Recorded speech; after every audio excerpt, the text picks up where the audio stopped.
Jess and I know very well that dance as activism is an externalization process of social justice. So it allows you to create something based on all of the turmoil feelings that we feel when we talk about politics. I'm Emma Trahan. I am involved in the dance theater pretty heavily, and I'm also a student activist.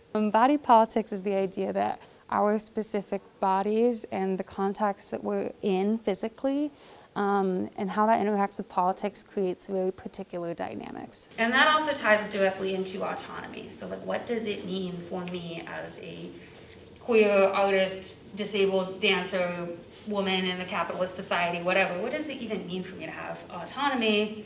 So in performance, we are literally performing things like gender and sexuality, and we are trying to tell stories with our bodies. And so it's really important to understand the context, what it means to be, for example, a woman on stage, what it means to be a queer person on stage, etc.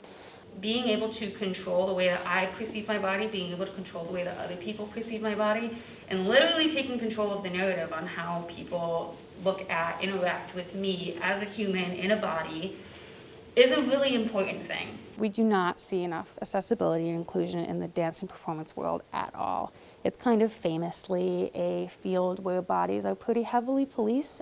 There are so many ways that like ableism is deeply, deeply ingrained in our society.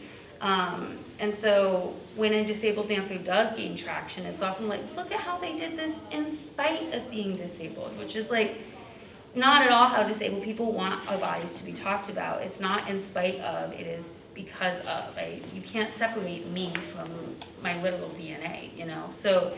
And it's also really important for disabled people to be able to find joy in their bodies when a societal ableist message is pushed on us to stay at home, to see ourselves only as our symptoms, to exist just to make able-bodied people feel comfortable. It's really important to own yourself and your identity, and this goes for queer spaces too, and any marginalized identity. So being really conscious of the ways that identities shape that performance is a way to kind of take back the narrative and understand on a deeper literal body level how you're interacting with the systems around you.